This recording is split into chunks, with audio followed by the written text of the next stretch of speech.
Jadi, salam sejahtera bagi kita semua. Perkenalkan, nama saya John Samasir dari Prodi Informatika dengan NIM 11S24011. Jadi, pada kesempatan kali ini saya akan menjelaskan tentang praktikum SISOP yang sudah saya kerjakan dan bersama teman kelompok saya. Jadi, di sini kita diminta pada aktivitas praktikum ini kita diminta untuk membuat sebuah program pada Linux Ubuntu dan menganalisisnya serta dan menjalankannya dan menganalisisnya. Jadi untuk ini untuk kode program yang pertama. Jadi program yang pertama ini ada yang bernama uh, cetak bit. Jadi di bagian cetak bit ini uh, fungsinya ya. Jadi ini ada kode cetak bit. Jadi kalau misalnya kita ini cara eksekusinya dan ini outputnya.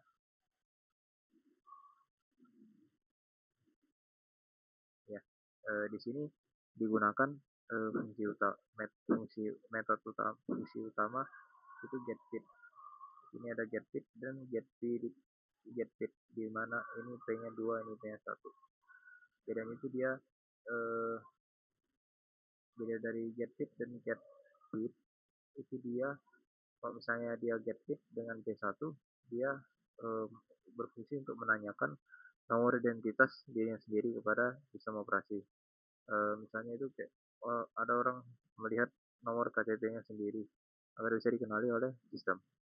Sementara itu getBit dengan getBit dengan P2 itu dia berfungsi untuk sementara itu getBit mohon maaf kalau P2 dia untuk mengetahui nomor identitas dari orang tua atau proses yang menjalankan program tersebut.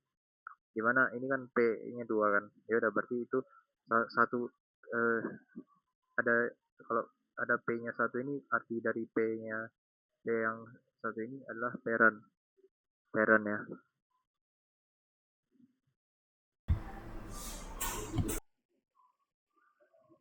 Ya, kira-kira itulah tujuannya. Jadi kalau getBit yang P-nya 2 ini dia menjalankan program getBit. Jadi getBit dengan P2 ini berfungsi untuk menjalankan program getBit. Terus di sini ditanyakan juga setiap kali program di atas dieksekusi maka akan muncul proses yang berbeda. Setiap kali program dieksekusi, sistem operasi itu dia menganggapnya sebagai kejadian atau proses baru yang benar-benar segar di dalam memori, sehingga kernelnya itu dia akan memberikan nomor identitas unik yang berbeda untuk tiap instansi tersebut agar tidak terjadi bentrok dengan proses lainnya. Jadi kalau di nomor 2 ini sebenarnya jawabannya itu dia bit-bitnya itu eh, ID-nya itu dia berubah-ubah. Itu dia cara sistem menandai bahwa setiap eksekusi itu dia unit kerja baru yang berbeda dari eksekusi sebelumnya yang sudah selesai. Itu gunanya biar sistem itu bisa membedakan mana yang sudah selesai dan mana yang belum selesai.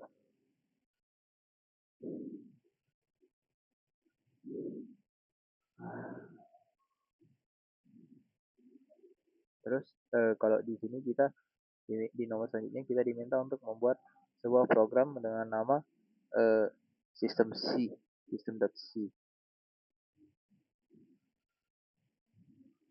Terus setelah kita eksekusi ya, jadi setelah kita eksekusi kita bisa melihat ID proses. Ya, kita bisa melihat ID prosesnya. Jadi di sini ID-nya itu dia adalah 2977 yang terdapat di SH-C ya. Dan untuk PID-nya itu dia 2978 yang terdapat di PSAX. Jadi ini PPID berarti ini parent ya yang menjalankan sistem versi tadi. Sementara PID-nya itu yaitu sistem versinya tersendiri.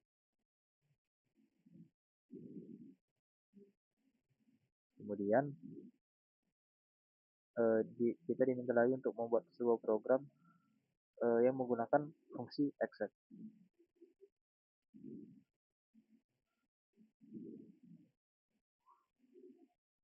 Jadi di sini kalau misalnya programnya itu dijalankan, dia akan eh, jadi hasilnya itu dia akan layarnya itu akan mencetak kalimat running PS with Excel CV Excel Excel 3.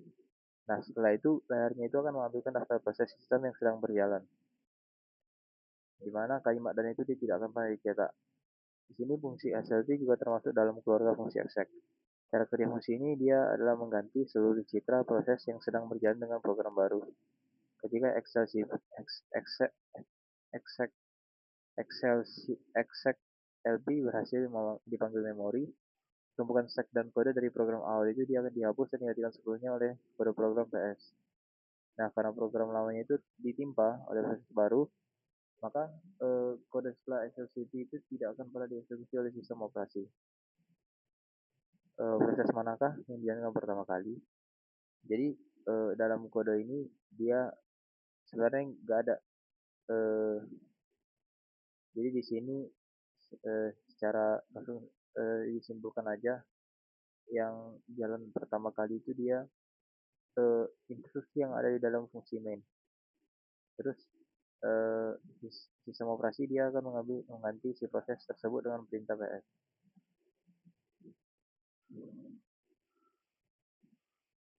Jadi di sini kita diminta lagi untuk menuliskan kode program eh, kode program ini,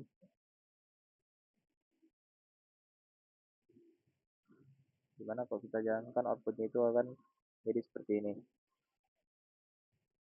Ini dia kode program ini dia berfungsi untuk eh,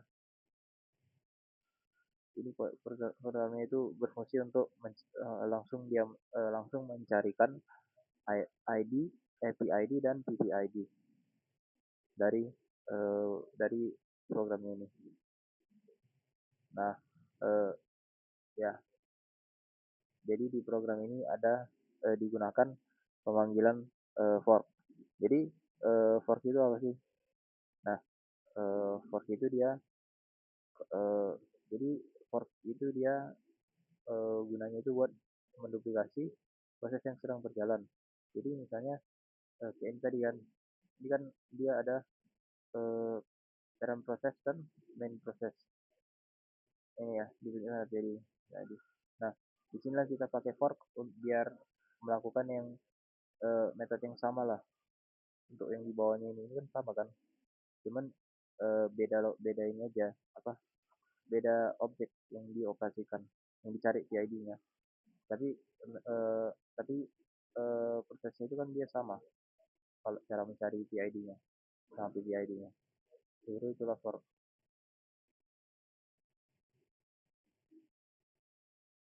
Terus di bagian E kita diminta untuk menuliskan program berikut program ini. Nah, dan kalau misalnya kita jalankan, dia akan menghasilkan ini, this is parent, this is child, dan seterusnya.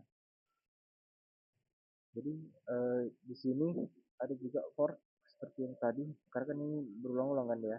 Jadi kita pakai lah fork biar nggak capek kita tulis kodenya, biar nggak capek kita tulis lagi kodenya. Terus ada block sheet, ada sheet case. Jadi ini kalau di sini kita tengok ada tiga ya sheet case-nya. Case case 1, case 0 dan default. Jadi default ini ya ada tiga ya. Nah, jadi ada case 0. Jadi eh, kalau misalnya eh, dia 0, dia akan melakukan perulangan sebanyak kali. Terus ada defaultnya induk, di mana di sini diisi teks which is the parent. Ini variabelnya itu diisi variabel n-nya itu diisi 3, yang berarti induknya itu akan melakukan perulangan sebanyak 3 kali. Terus di sini di bawah lagi ini ada loop. Oh ya, ini ada for field ya. Jadi for field ini gunanya kalau misalnya dia nggak ada kan dia nggak mungkin minus satu kan kalau sebuah switch case. ya udah berarti dia pasti gagal. Kalau terus ya makanya ini ada exit satu, langsung keluar dari programnya karena dia gagal gagal melakukan fork. Terus ini ada looping looping di bawah. Jadi looping yang di bawah ini dia gunanya buat eh, buat mengeksekusi blok kode kode secara bersamaan.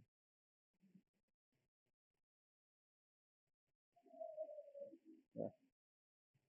Eh, Terus bagian F. Jadi di bagian F ini kita diminta untuk membuat sebuah kode program yang menggunakan yang memanggil sistem call wait dan memodifikasi program nomor 5. Di sini kita pakai dari SCS wait.h, dan kalau dijalankan output jadi seperti ini. Jadi eh, program ini dia eh, improvement lah, eh, peningkatan lah dari program sebelumnya, di mana di sini ditambah fungsi wait. Ya, ditambah fungsi wait.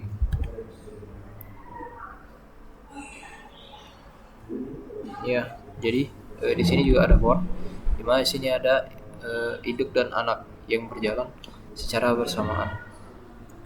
Terus di sini ada wait. Nah, apa sih gunanya wait itu? Jadi guna wait itu dia proses induk itu dia selesai di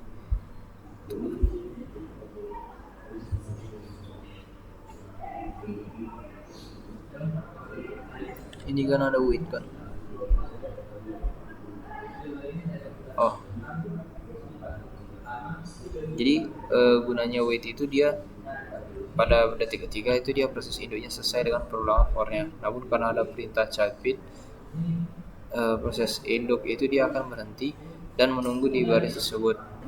Ia tidak akan melanjut ke perintah printf berikutnya. Induk akan tetap terjaga sampai proses anak benar-benar selesai mengirimkan sinyal terminasi.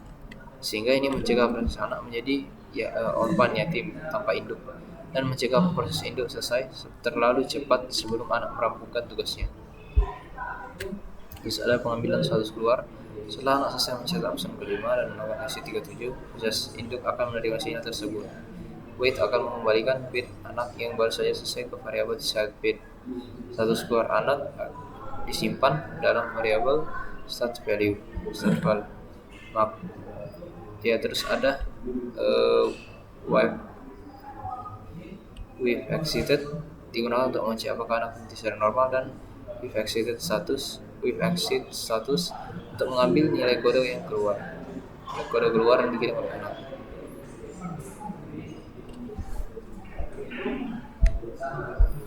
Nah, kemudian kita juga diminta untuk menjelaskan apa efek dari menggunakan fungsi wait dari program di atas, program tadi. Terus apa sih bedanya sama program yang ada di nomor 5 dengan hasil program nomor 6? Terus ini ada efek dari menggunakan fungsi wait. Jadi fungsi wait pada program nomor 6 ini yang sebelumnya ini memiliki beberapa efek utama. Yang pertama, sinkronasi proses. Itu dia merupakan efek yang paling nyata. Ya, jadi fungsi wait.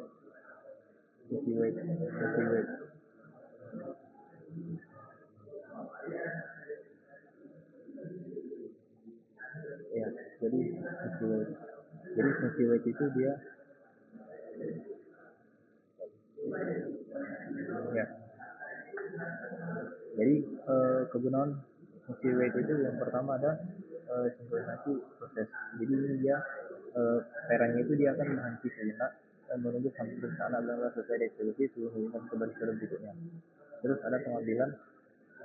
ada pengambilan status keluar ke status. Jadi ini dia fungsinya untuk mengambil informasi dari anak setelah anak tersebut mati atau selesai. Terus ada pencegahan sambil proses, di mana eh, sambil proses ini ada dia anti prosesnya itu dia tetap ada di tabel proses sistem, tapi dia tetap jalan terus. Jadi dia jalan tanpa tujuan, tanpa arah. Nah, kalau misalnya kita pakai wait, ini bisa ngambil hasil dari anaknya itu, sehingga eh, sehingga dia nggak jalan terus programnya. Nah, inilah jadi inilah perbandingannya. Ya, jika menggunakan wait dan tanpa menggunakan wait. Jadi secara kesimpulan, jadi bisa disimpulkan eh, wait itu dia mekanisme kontrol yang sangat penting dalam pemrograman sistem untuk mensinkronkan alur kerja antara berbagai proses yang berjalan secara paralel. Jadi dalam sistem operasi eh, dalam sistem operasi Linux, jadi hubungan induk anak itu dia adalah induk yang bertanggung jawab mengatur kebersihan tugas anaknya. Di mana ini ditunjukkan dari nomor 6 atau bagian G, bagian yang ini, bagian F, itu dia keadik pemrograman yang lebih bersih dan aman, yang memastikan tidak ada proses yang tertinggal atau menggantung. Terus misalnya dia program anak itu menghasilkan data yang dibutuhkan oleh induk, maka penggunaan wait dia akan bersifat wajib, karena induk tidak harus boleh memproses sampai saatnya semua data dari anak tersedia sebelumnya.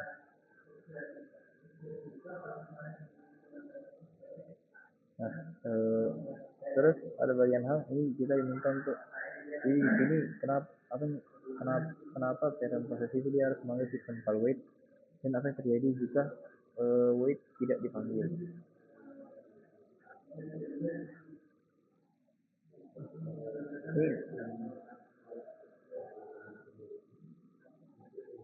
Ini sudah ya tadi, ini dia penggunaan fungsi wait sama ini alasannya. Jadi kenapa kita harus pakai fungsi wait?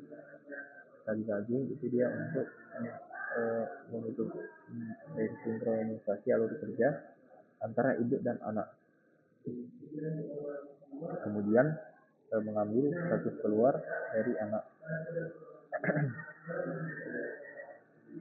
dan pembersihan sumber daya. Jadi dia agar anaknya itu tidak menjadi proses zombie yang terus berjalan tanpa tujuan. Jadi induk ini akan mengambil informasi, sisa-sisa informasi yang ada di anak. Nah, ini tadi sudah ya, apa yang terjadi jika W tidak dipanggil. Ini sudah tadi terbentuknya proses zombie dia. Jadi proses zombie ini dia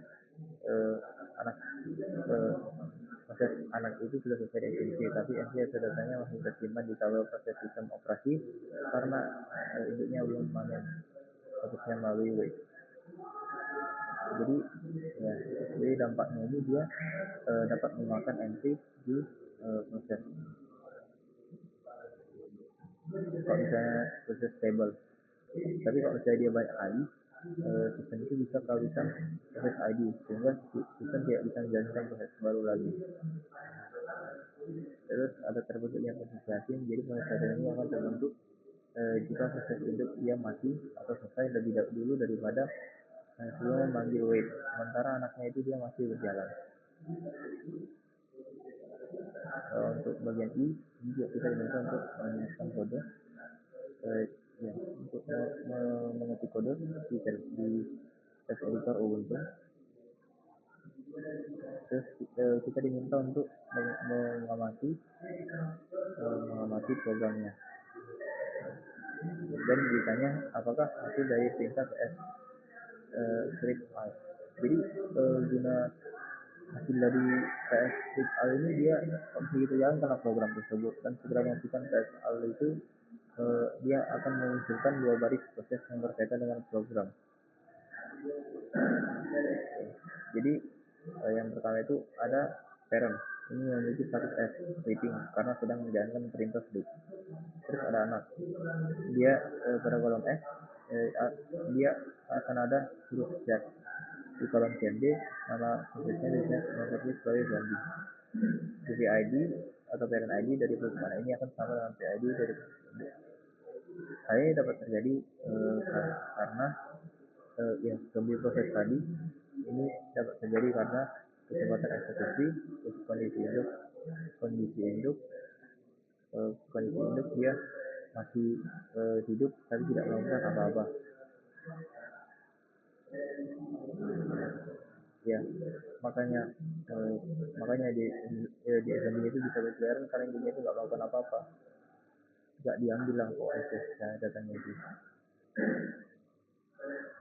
Nah, kok setelah 60 detik proses induk itu dia akan selesai dan terminasi, sehingga induknya itu akan mati. Nah, waktu induk mati, proses anak itu dia akan menjadi yatim, sehingga proses itu akan diadopsi oleh proses ini atau sistem MD. Jadi proses ini dia secara otomatis akan memanggil wait untuk semua anak yang diadopsinya, dan netizen tersebut akan dihapus semuanya dari tabel proses. Terus di sini ada tugas programan, kita diminta untuk membuat sebuah program untuk menguruskan data menggunakan algoritma yang short. Ya, ini kali ini adalah proses anak. Jadi saya kira kodenya kayak ini. Jadi di sini program ini dia adalah implementasi dari insertion short. Jadi insertion short ini dia adalah algoritma yang digunakan untuk mengurutkan data angka yang diberikan melalui argumen command line. Jadi fungsi insertion short ini dia akan mengurutkan array dengan cara mengambil satu elemen sebagai key, kemudian membacakannya dengan elemen-elemen sebelumnya, dan menggeser elemen yang lebih besar sehingga ditemukan posisi yang tepat. Nah, posisi ini dia akan dilakukan berulang dari indeks 1 hingga akhir array. Program terlebih dahulu memeriksa apakah jumlah argumen yang cukupi. Jika tidak ada angka yang dimasukkan, program akan menampilkan pesan kesalahan dan berhenti. Kemudian nilai argumen dikonversi dari string ke integer dan disimpan dalam array. Setelah itu, mesin CPU akan dipanggil lagi untuk mengurutkan data, dan hasil pengurutan ditampilkan ke layar. Secara umum, program ini dia akan memanfaatkan parameter saat eksekusi untuk menerima input dan mengurutkannya menggunakan metode insertion short secara terstruktur dan efisien untuk data berukuran kecil. Terus setelah itu kita diminta untuk membuat proses induknya yang bertujuan untuk membuat dan mengeksekusi insertion short di file sebelumnya. Jadi inilah program induk yang kita buat, dan inilah hasil outputnya. Jadi ini program parent process ini dia adalah implementasi proses creation lah. Jadi di sini dia ada fungsi port juga ya, untuk membuat proses anak. Kalau saya portnya gagal, ini speed dari 0, dia programnya itu akan menampilkan kesalahan dan berhenti. Kalau saya dia sama dengan 0, coding itu sedang jalan, ada proses anak. Nah, jadi di sini program itu dia akan menyiapkan area ini yang berisi nama file executable anak serta sejumlah langsung diurutkan. Kemudian dia akan program tersebut menggunakan fungsi extract pp. Kalau eksekusi yang gagal, itu dia akan ditampilkan pesan error dengan p error. Terus kalau saya tick itu lebih besar dari 1, maka login tersebut dijalankan oleh proses induk. Proses induk akan menunggu proses anak selesai menggunakan wait sehingga eksekusi menjadi sinkron. Setelah proses anak selesai dijalankan, dan akan mencetak pesan bahwa proses telah selesai. Secara umum, program ini menunjukkan mekanisme kerja for effect wait dalam sistem operasi Linux. Jadi di mana parent ini membuat set untuk menjalankan program lain dan menunggu hasilnya sebelum menjalankan eksekusi. Jadi sekianlah penjelasan dari saya. Mohon maaf jika ada salah kata. Sekian dan terima kasih.